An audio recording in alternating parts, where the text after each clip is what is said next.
Eu hoje estou em companhia aqui de um anjinho, vocês estão percebendo? Não sei se dá para vocês verem bem. Eu achei que eu deveria participar com esse anjo. Isso aí é um presente de uma equipe maravilhosa que visita o Hospital das Clínicas. Vocês me perdoem eu não lembrar o nome da equipe, mas são pessoas que lutaram e venceram o câncer.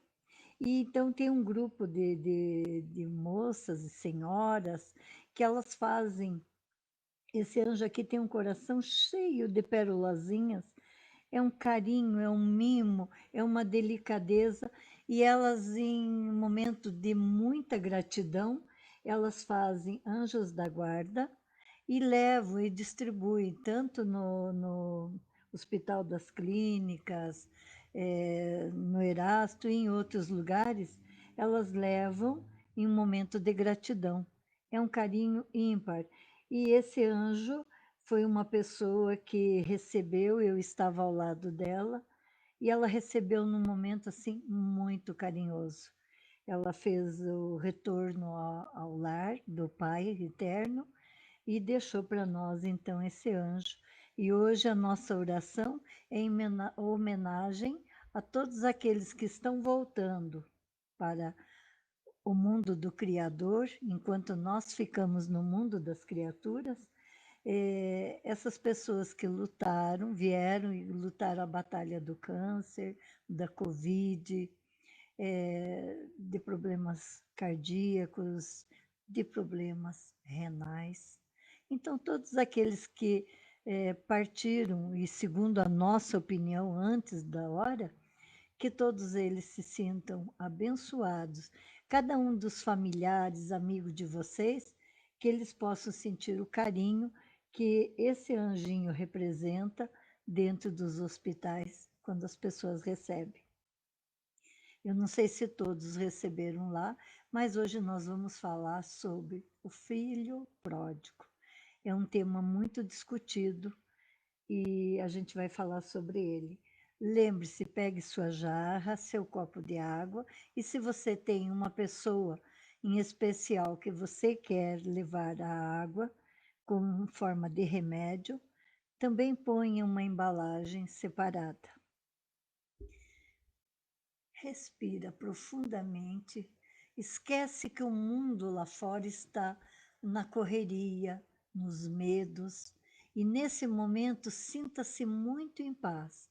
Com os olhos fechados, eleva teu coração e teu pensamento como se ele subisse até Deus. Então nós diremos: Senhor Jesus, vós que disseste, onde duas ou mais pessoas reunidas em meu nome, eu lá estarei. Eis-nos aqui, Pai, reunidos em teu sagrado nome, elevando o nosso pensamento e o nosso coração em forma de grito de esperança, de fé, de amor e caridade. Na noite de hoje, Senhor Deus, que possamos ter ouvidos de ouvir, olhos de ver, que possamos entender cada ensinamento em teu nome, que assim seja, Senhor. A parábola do filho pródigo. Um certo homem tinha 2 filhos, e o mais moço dele disse ao pai: Pai, dá-me a parte dos bens que me pertence. E ele repartiu por eles a fazenda. E poucos dias depois, o filho mais novo, ajuntando tudo, partiu para uma terra longínqua, e ali desperdiçou seus bens, vivendo dissolutamente. Havendo ele gastado tudo, houve naquela terra uma grande fome, e começou a padecer necessidades. E foi e chegou-se a um dos cidadãos daquela terra, o qual o mandou para os seus campos a apacentar porcos. E desejava encher o seu estômago com as bolotas que os porcos comiam, e ninguém lhe dava nada. E tornando em si, disse: Quantos empregados de meu pai têm abundância de pão, e eu aqui pereço de fome. Levantar-me-ei e irei ter com meu pai, e dir-lhe-ei: Pai, pequei contra o céu e perante ti. Já não sou digno de ser chamado teu filho. Faz-me como um dos teus empregados. E levantando-se, foi para o seu pai.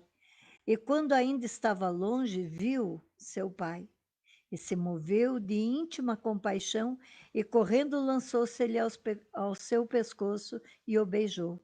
E o filho lhe disse: Pai, pequei contra o céu e perante ti, e já não sou digno de ser chamado teu filho. Mas o pai disse aos seus servos: Trazei depressa a melhor roupa, vesti-lo, ponde-lhe um anel na mão e sandálias nos pés, e trazei o bezerro cevado, e matai-o, e comamos e alegramo-nos, porque esse meu filho estava morto e reviveu. Tinha-se perdido e foi achado, e começaram a alegrar-se. E o seu filho mais velho estava no campo, e quando veio e chegou perto de casa, ouviu a música e as danças. E chamando um dos servos, perguntou-lhe o que era aquilo. E ele lhe disse: Veio teu irmão, e teu pai matou o bezerro cevado, porque o recebeu são e salvo. Mas ele se indignou e não queria entrar. E saindo seu pai, rogava-lhe que entrasse com ele. Mas respondendo, ele disse ao pai: Eis que te sirvo há tantos anos, sem nunca transgredir o teu mandamento, e nunca me deste um cabrito para alegrar-me com os meus amigos. Vindo, porém, este teu filho, que desperdiçou os teus bens com as meretrizes, mataste-lhe o bezerro cevado. E ele lhe disse: Filho, tu sempre estás comigo, e todas as minhas coisas são tuas. Mas era justo alegrarmos-nos e folgarmos, porque este teu irmão estava morto e reviveu, tinha-se perdido e achou-se. Palavras da elevação. Graças a Deus. Quando nós falamos do filho pródigo, muitas pessoas me questionaram, principalmente essa semana, dizendo o seguinte: por que nós vamos ser bonzinho? Por que nós temos que ser íntegro? Porque até a parábola do filho pródigo, ele nos mostra que um vai, gasta toda a fortuna do pai, se diverte, faz coisas erradas e volta e pede perdão e está tudo certo. E aquele que ficou ali, não ganhou festa nem nada, está certo? Então é melhor ser baderneiro, gastador? Então vamos ver qual é a interpretação. Jesus diz: o mais moço deles disse ao pai: dá-me a parte da fazenda que me pertence. Podemos interpretar o filho mais moço como menos experiente, ou menos vivido, com capacidade menor de discernimento. Aqui temos a representação dos recursos, as dádivas da vida que Deus nos concede a cada reencarnação, para evoluirmos, parte da fazenda que me pertence, e o livre-arbítrio para usar esse recurso como nos aprouver. O que é a fazenda? A fazenda representa todos os bens que Deus nos oferece para evoluirmos, a começar até pelo nosso corpo. E ele repartiu por eles a fazenda. Veja bem, não foi só o que foi o pródigo que ganhou a parte dele. Quando ele pediu, Deus simplesmente dividiu entre os dois, entre seus filhos, em partes iguais. Deus é equânime. A equanimidade divina fica muito clara nesse versículo. Quem é que pediu a fazenda? Foram os dois filhos? Não. Só o mais novo pediu, mas o pai repartiu por eles a fazenda. Seria justo se ele desse apenas para um e não para o outro? Não, não seria justo. Então deu para os dois, apesar de só um ter pedido. O que Jesus está querendo dizer é que Deus faz as coisas igualmente. O que parece ser desigualdade para nós, na verdade, é uma interpretação. E é uma interpretação errada, equivocada, do seu real significado. Às vezes renascemos em situações de carência, seja afetiva, falta de uma família, falta de saúde, carente de bens materiais. Isto é para aprendermos a valorizar os bens que tínhamos e desperdiçamos. A carência de hoje é o resultado de abusos de ontem. Quantas pessoas que hoje em dia a gente vê falando: meu Deus, o que que eu fiz? Eu trabalho, eu sou tão honesta e não tenho as coisas. Quando tem pessoas que são bandidos, desonestos e têm tudo. Cuidado, não julgueis para não ser julgado. E analise que se hoje você está passando por essa luta, é porque não soube preservar em vidas passadas. E poucos dias depois, o filho mais novo, ajuntando tudo, partiu para uma terra longínqua e ali desperdiçou tudo que ele levou, vivendo na boa vida, fazendo bagunças, né? O filho mais novo apropria-se de todos os bens e parte para uma terra longínqua. Qual o significado de uma terra longínqua? Significa afastamento da casa do pai. Isto é, dois ideais de espiritualidade e religiosidade. Como a casa do Pai representa a nossa essência divina, estar em casa significa estar em comunhão conosco mesmo, em essência e com Deus. Aqui Jesus nos chama novamente a atenção para o uso do livre-arbítrio, que sempre acontece com a permissão divina. Quantas vidas não passamos longe do Pai? Muitas vezes nós reclamamos que Deus não atende o nosso pedido, mas nós estamos falando com Deus ou estamos fazendo um rosário de pedidos? Presta atenção. E havendo ele gastado tudo, houve naquela terra uma grande fome e começou-se a padecer as necessidades. Muitos dos nossos irmãos hoje, com a pandemia, estão passando terríveis necessidades. Não há necessidade deles irem apacentar porcos ou outros para poder comer o que sobra deles. Basta que eles tenham o livre-arbítrio da humildade e será atendido. Aqui Jesus aborda a consequência de nossos atos. Quando esbanjarmos recursos que possuímos, distanciado do amor divino, não estamos falando em dinheiro, gente. Estamos falando em oportunidades de servir o próximo, em oportunidades de estarmos fazendo gastando aquela riqueza que nos deu, que seja a inteligência, a compaixão e a misericórdia. Cedo ou tarde, entraremos em fome, em carência. Essa fome não é a do pão, ela não é material, mas a principal fome que o ser humano pode ter, que é a do amor. A fome espiritual é a fome daquilo que existe na casa do Pai. Abundância de amor, tolerância, compaixão e perdão. Muitas vezes passamos existências inteiras indo para terras longínquas, desperdiçando os bens divinos para depois, no mundo espiritual, em uma próxima encarnação ou em várias, entrarmos em carência. E aí nós, quando estamos passando por uma carência afetiva, a gente vê tantas pessoas, tanto homens como mulheres, que diz: poxa, eu não quero nada de diferente, eu queria um amor, eu queria uma pessoa que me respeitasse. Tudo aquilo que é a nossa necessidade, nós tivemos em abundância. E chegou-se a um dos cidadãos daquela terra, o qual o mandou para seus campos, para apacentar porcos. Nesse versículo há algo de muito sutil. Para entender as parábolas de Jesus, é preciso que nos reportemos à época em que elas foram pronunciadas, para o povo, qual foram ditas com sua realidade cultural, para compreendermos em profundidade os símbolos utilizados. Sabemos que os hebreus não comem carne de porco, porque porco é um animal imundo. Imundo para eles, porque Moisés proibiu, após a fuga do Egito, que eles se alimentassem desse animal. pois a época dos porcos eram cuidados de uma forma muito rudimentar e por isso transmitiam muitas doenças.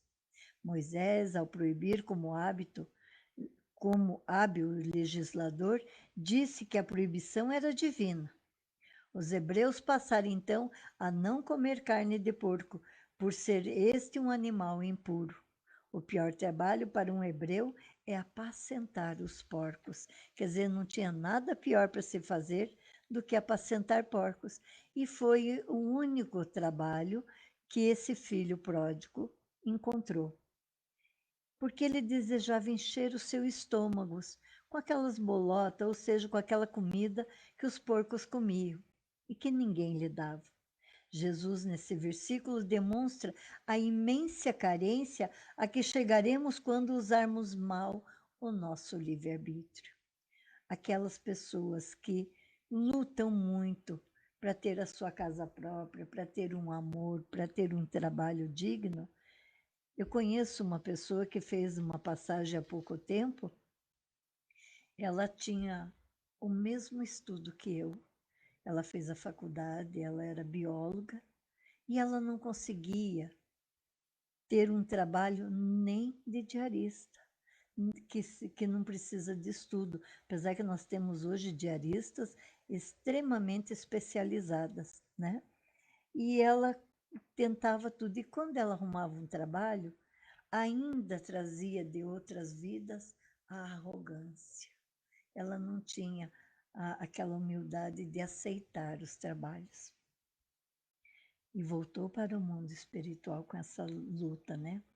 Jesus, nesse versículo, demonstra a imensa carência a que chegaremos quando usar mal o nosso livre-arbítrio. Chega um momento em que nos sentimos sem nada, extremamente carente de tudo, e ninguém nos dá nada. Quantas pessoas que chegam até nós e dizem: poxa, será que eu estou pedindo muito? Será que eu colei chicletes na cruz que eu não consigo nenhuma pessoa para conviver comigo, me amar e ser amado? Eu não peço muito, não peço riqueza, só quero uma pessoa para amar. Se você for ver nas tuas vidas passadas, você vai ver que você brincou com o amor, né? A fome que Jesus se refere não é de alimento.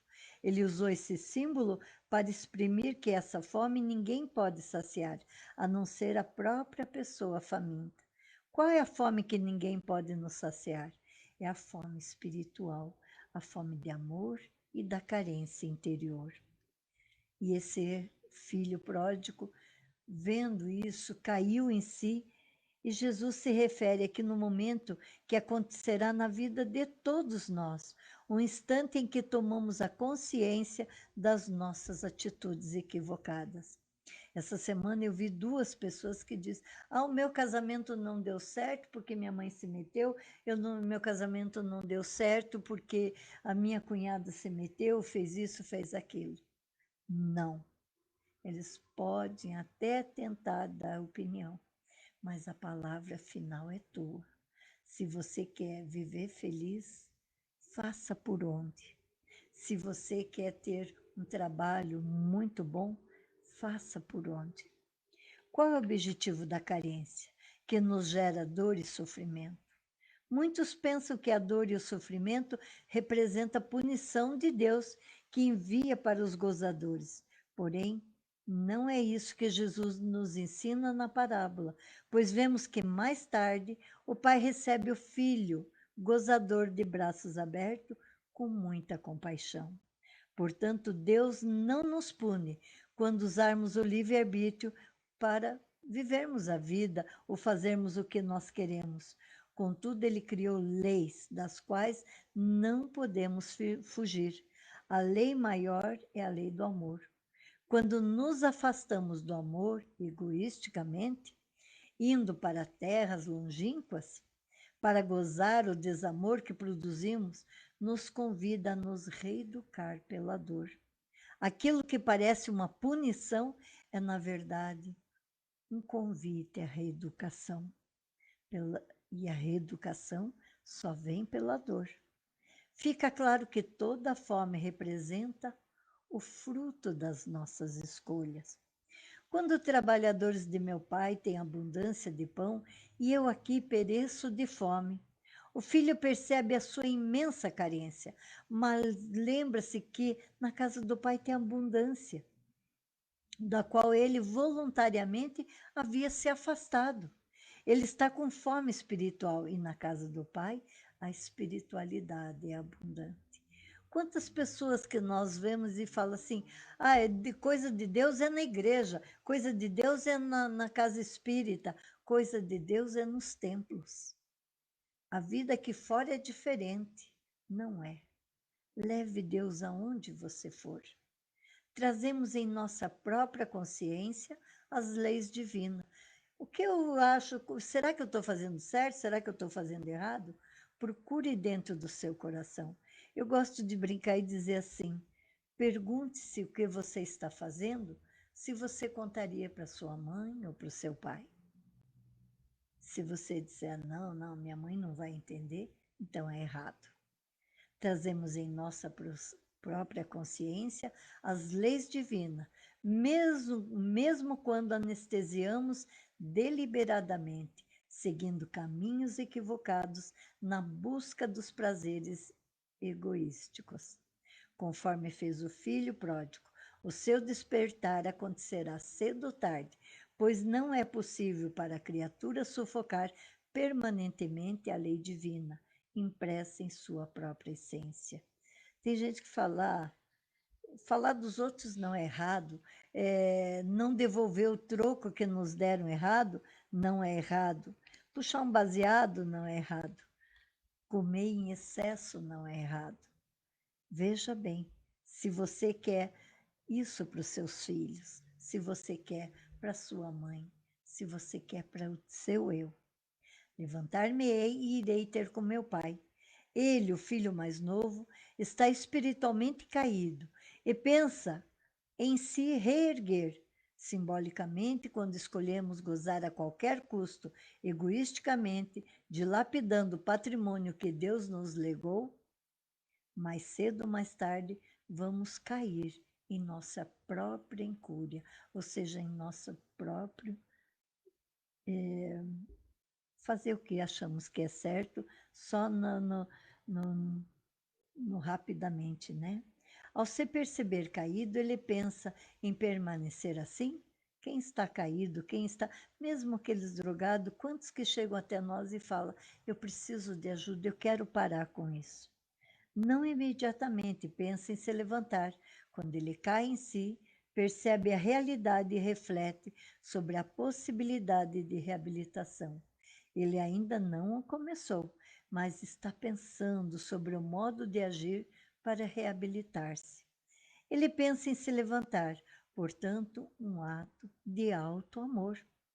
Todos temos o potencial divino latente em nós. Dir-lhe-ei, Pai, pequei contra o céu e perante ti. Nós vimos essa parte. Ele toma consciência de ter errado e que havia cometido pecados. Trazemos ainda uma relação extremamente negativa com a palavra pecado, fruto da deturpação, que esse termo tem sofrido ao longo do tempo, especialmente na Idade Média, estando associado a algo abominável, que precisa ser eliminado da nossa vida com muita penitência e sofrimento. Nessa perspectiva medieval, o pecado está intimamente ligado à culpa e à punição, e por isso deve ser execrado. Na realidade, a concepção cristã original não tem esse peso que hoje vemos nessa palavra. Como Jesus concebia o pecado? A palavra pecado origina-se de uma palavra hebraica, hamartia, que significa errar o alvo. É assim que Jesus concebe o pecado na parábola e em todo o seu evangelho. É simplesmente errar o alvo. Ele errou o alvo, entrou por um atalho e não seguiu pela estrada correta. O que ele necessita? Voltar para a estrada certa. O erro faz parte do caminho da vida.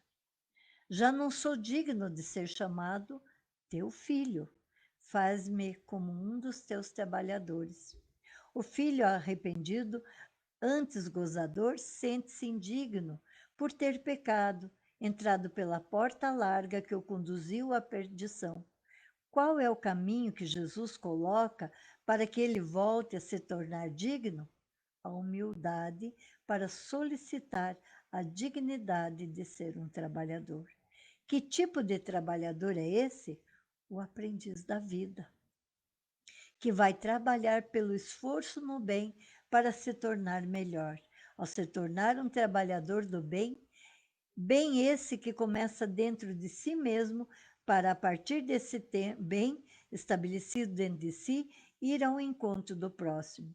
Isso é o significado do alto amor, do alto perdão, trabalhar para a própria reabilitação. E levantando-se foi para seu pai. Muitas pessoas idealizam muitas transformações em si mesmas, mudanças necessárias para que se tornem melhores, aprimorando a qualidade de vida, movidas por um apelo da própria consciência. Desejam melhorar as suas vidas, mas a maioria, infelizmente, para elas mesmas, não passa só de sonhos, de projetos, fazem lista de resoluções que não são realizadas. São ainda poucos aqueles que partem da idealização para a realização. Lembrando que querer é poder.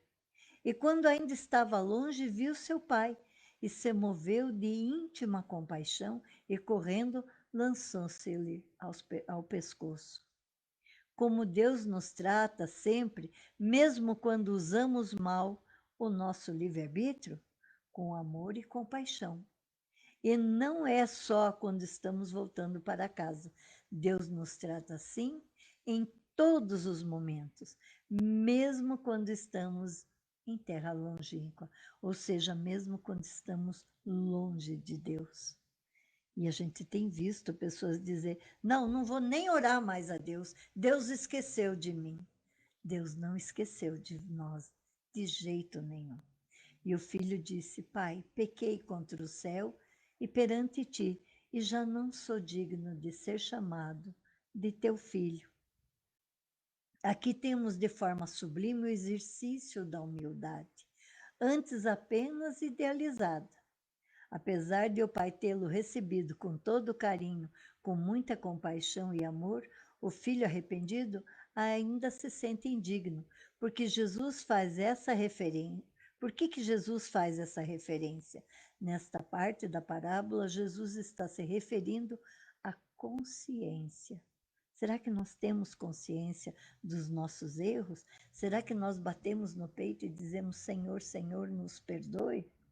Após ter nos afastado das terras longínquas, entrando pela porta larga que leva à perdição, isso é, enveredado pelo caminho do mal a nós mesmos e ao nosso próximo.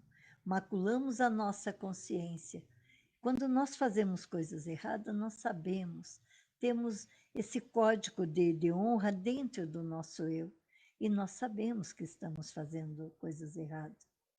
E o seu filho mais velho, que estava no campo, veja bem, como eu falei no começo, muita gente diz: por que ser certinho? Presta atenção agora. E o seu filho mais velho, que estava no campo, quando veio e chegou perto da casa, ouviu música, dança, aquela festa. Nesse versículo, Jesus coloca sutilmente qual era a postura do filho mais velho. Em momento algum na parábola, ele entra na casa. Ele está no campo, depois chega perto da casa. Está sempre nas imediações. Como estar na casa do Pai é o símbolo da comunhão com nossa essência divina e da comunhão com Deus. Jesus mostra que ele parece estar em comunhão, mas de fato não está. Ele fica perto, ali nos arredores, no campo, em volta da casa. É a diferença entre parecer e ser. Ele parece dedicado, mas não é. E nós vimos muitos muitas pessoas que se dizem, eu sou cristã, eu ajudo a igreja, eu vou na missa, eu vou no culto, eu vou receber o passe. Mas você leva teu coração junto? Você está por perto ou você faz parte do todo? Você lê e aprende, tem ouvidos de ouvir, olhos de ver os ensinamentos de Deus? Ou você só entra por um ouvido e sai por outro? E chamando um dos servos, perguntou-lhe o que era aquilo, e ele lhe disse, veio teu irmão e teu pai matou o bezerro cevado, porque o recebeu são e salvo. Ele continua aqui na mesma postura de estar perto, pois não se dirige para casa para perguntar diretamente ao pai o que estava acontecendo. Chama um dos servos e pergunta. Ele reluta em entrar em casa, entrar em comunhão com o Pai, com Deus. Mas ele se indignou e não queria entrar. E saindo o pai, que foi falar com ele. Aqui fica explícito o seu desagrado com o que estava acontecendo. Ele se revolta com o que o pai está ocorrendo e torna explícito o seu distanciamento do pai, apesar de estar perto. Mas respondendo, ele disse ao pai, eis que te sirvo há tantos anos, sem nunca transgredir o teu mandamento, e nunca me deste um cabrito para alegrar-me com meus amigos. Aqui a máscara cai. Apesar dele não perceber isso, inicialmente analisemos o que é o mandamento. A ideia que Jesus faz de mandamento diz respeito ao exercício do conjunto de leis criadas por Deus para conduzir o universo e todas as suas criaturas.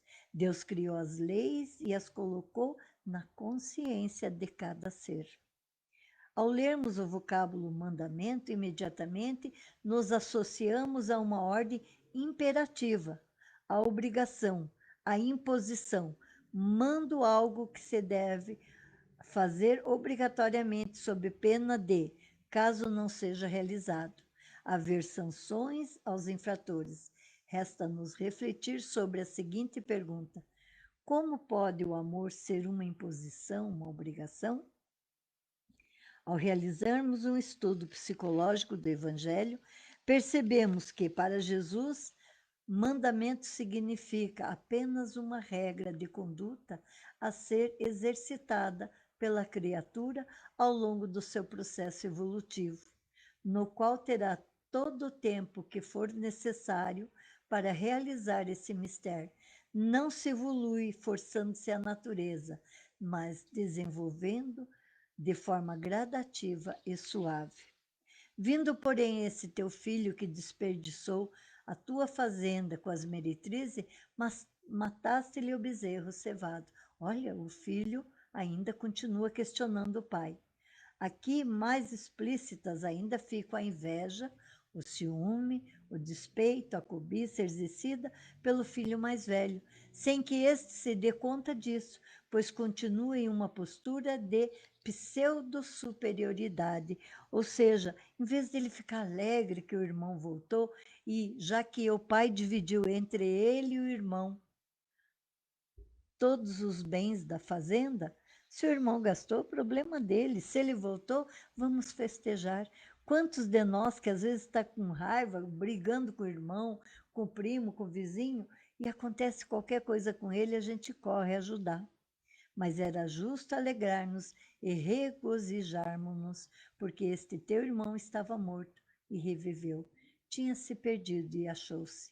Você que está em casa, que tem um filho, tem um marido, tem uma filha, que está se envolvendo com drogas, está se envolvendo com bebidas, está se envolvendo com promiscuidade, se ele fala, chega, não quero mais isso, você não vai ficar alegre, teu coração não vai ficar em festa? Vai. E você vai receber. Não é porque você recebe um filho que está pelo mundo fazendo coisas erradas que você vai deixar de amar aquele que está dentro do teu lar. Mas às vezes aquele que está dentro do teu lar não fez tantos erros, mas não tem o mesmo carinho e ainda não está pronto para ter reconhecimento das suas próprias falhas. Eu tenho visto nessa minha andada pela, por pregar o evangelho, ensinar as coisas, que muitas vezes pessoas que passam pelo mundo da meretriz, pelo mundo da droga, a hora que ele sai, ele diz: eu vou ensinar todos aqueles que estão caídos para que eles se livrem. Eu recebi ajuda e eu vou ajudar. E muitas vezes aqueles que nunca experimentaram se acomodam e dizem: não, não vou ajudar, isso aí é um drogado, é um perdido. Não pense assim, porque você não sabe o que você fez ou o que fará. Não pense assim, tenha compaixão. Esse momento da volta do filho pródigo, na grande realidade, é uma festa de perdão, compaixão, de misericórdia e de humildade. Bem, nós temos algumas perguntas, não sei se o nosso tempo dá para responder a todas. Eu tirei algumas perguntas e ele diz assim: uma moça perguntou para mim assim: quando eu estava sozinha, senti cheiro de bebida alcoólica. E ela disse que a filha dela chegou e ela perguntou: você está sentindo esse cheiro? E a filha disse que andou por todos os lados e não sentia. Falava: não, mãe, eu sinto quando eu estou perto de você. Bem, o que quer dizer isso? Ai, tem um encosto do meu lado que bebe? Não. Quando nós ouvimos a oração, ou através da internet, ou fazemos o evangelho do lar, acende-se em nossa casa, em volta de nós, uma energia luminosa. E muitas vezes aqueles que morreram por causa de, passaram pelo lado de lá, vamos falar assim, está no mundo espiritual, e eles foram por causa de bebida, pelo excesso de bebida, e eles não sabem para onde ir. Então eles vão vir perto de você, não é um encosto para você, mas um irmão pedindo ajuda porque a tua luz está brilhando.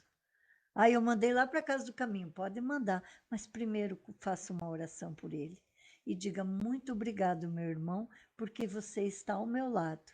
Se você veio aqui, você está identificando em mim uma luz e que essa luz te ilumine teu caminho e teu espírito. Agora você pode ir para a casa do caminho. Aí você mentaliza a casa, a sala de oração ou a sala de passe, que ele vai vir. Então não se preocupe, não é um encosto em você, tá? A segunda é: se ninguém morre na véspera, o que que acontece com aquelas pessoas que são assassinadas ou que morrem em acidente? Como é que elas ficam? Tem um trecho da Bíblia que diz assim: o escândalo é necessário, mas ai daquele que comete, ou seja, que é instrumento desse escândalo. O que quer dizer isso? Ninguém morre na véspera. Aqueles que morrem assassinados ou de acidentes, isso aí é uma escolha no momento que a gente projeta a nossa missão aqui na Terra. Também tem aquela parte onde diz assim: quem com ferro fere, com ferro é ferido. Então, aquela pessoa que, por exemplo, atirou numa pessoa para matar realmente, deu um tiro na cabeça ou no coração, ou simplesmente deu um tiro ao léu e a famosa bala perdida achou alguém, mesmo que ele não teve aquela intenção, quem com ferro fere, com ferro será ferido. E ele volta com a missão de morrer da mesma maneira. Se ele encontrar um inimigo de vidas passadas, com certeza ele será ferido por esse inimigo. Mas se ele tiver uma conduta cristã e ele não quer envolver ninguém mais nessa sua luta de quem com ferro feriu, com ferro será ferido, ele passa por baixo de uma construção e simplesmente cai um ferro de lá e atinge essa pessoa. Quantas vezes nós ouvimos nos noticiários pessoas que são feridas porque cai um ferro, cai um prego, ou pisa num prego. E aí a pergunta é como é que eles ficam? Todos nós temos os nossos mentores, os nossos anjos guardiões. Como é que vai ficar?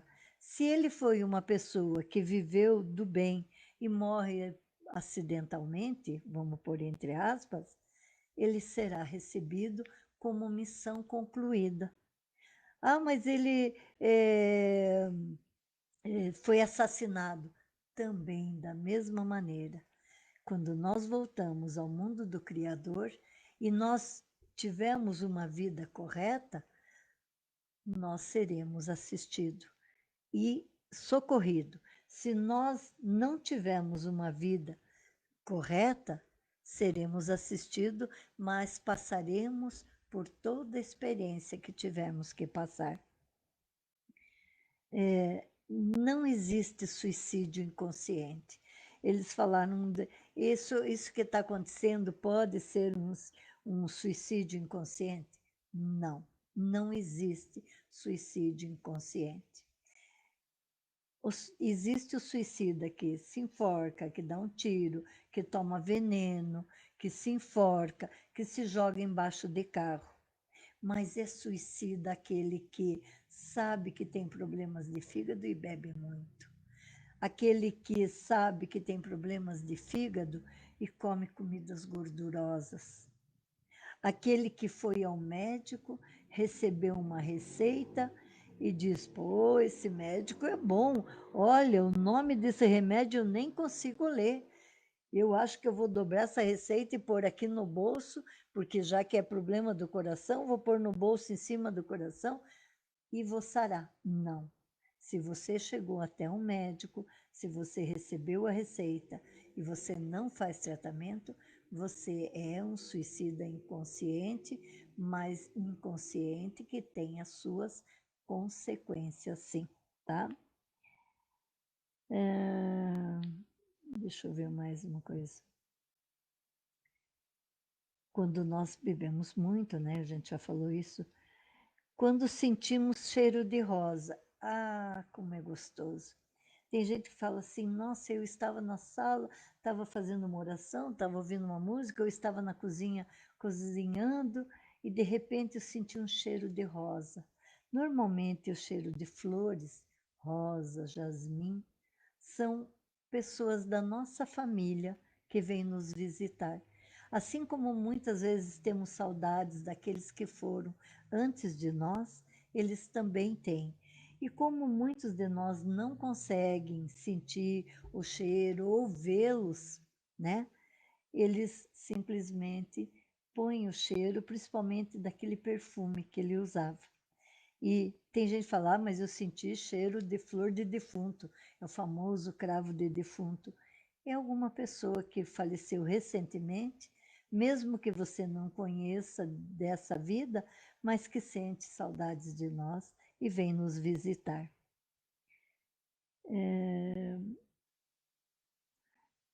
A Lu escreveu também, fez uma pergunta seguinte, que ela disse que pensou muito, veio uma pessoa na cabeça dela e ela não ligou, deixou para ligar mais tarde e a pessoa passou por um problema sério.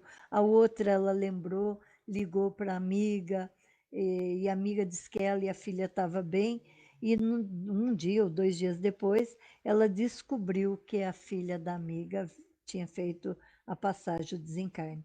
Esse é uma mediunidade e essa mediunidade chama-se de premonição. Nem sempre a mediunidade de premonição quer dizer que nós, eu sonhei com a minha mãe, com a minha vizinha, eu tenho que ligar para ela porque senão ela vai morrer. Não. Às vezes é reencontro de vocês durante o sonho. E se você sonha um sonho que você não consegue conversar com elas, é o momento de você fazer uma oração por elas. Senhor Deus, estou orando por elas.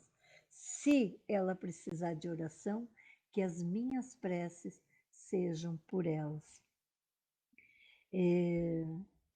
E para finalizar, eu queria lembrar de vocês o seguinte. Hoje eu brinquei de brigar com uma menina que é da Casa do Caminho. Ela mandou assim um áudio para mim, ela deve estar me ouvindo. Não vou falar o que ela mandou no áudio e nem o que eu falei para ela, mas ela mandou uma mensagem para mim que eh, ela confiou numa amiga, confiou no namorado dela e tudo, e eles decepcionaram. Gente, a gente só se decepciona porque nós criamos expectativas nas outras pessoas.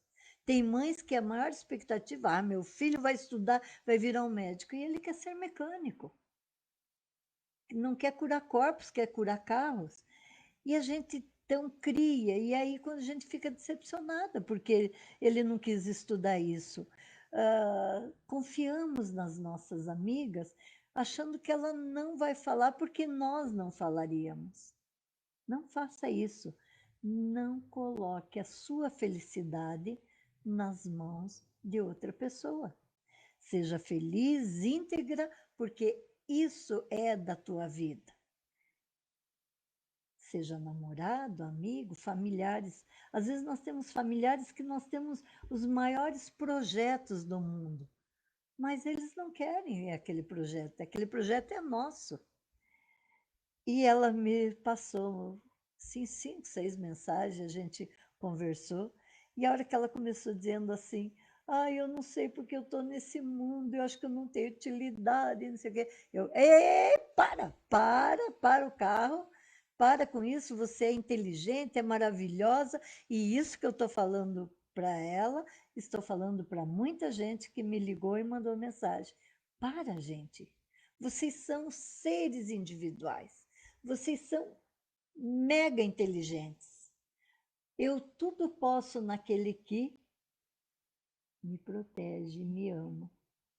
Sabe? Eu tudo posso naquele que me fortalece.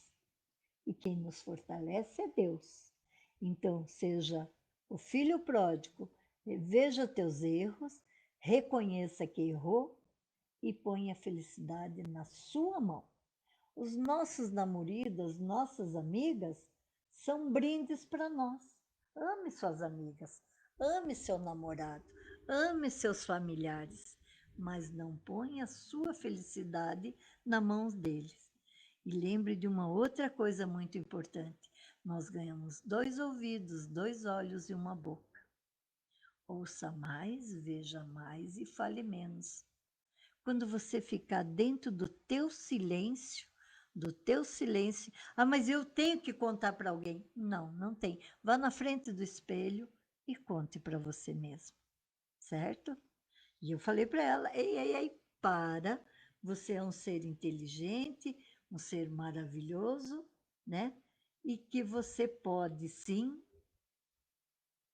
ser muito feliz e cumprir a sua missão terrena, colocando as nossas águas, água para a família e água para o amigo que estiver necessitando, familiar que esteja adoecido.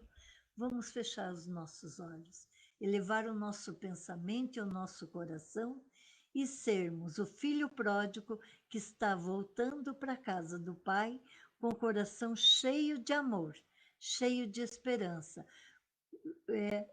consertando e reconhecendo os nossos erros.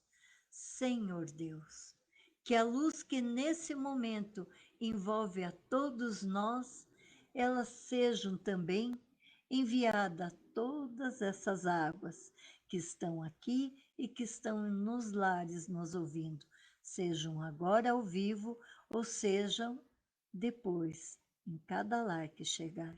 Senhor Deus, colocai na água tudo aquilo que necessitamos, pela tua compaixão e misericórdia. Abençoai os nossos familiares, nossos amigos, nossos amores. Abençoai a todos aqueles que são filhos da casa do caminho. Assim é e assim será. Fiquem bem, fiquem em paz, e que a paz esteja no lar de cada um. Que assim seja, Senhor.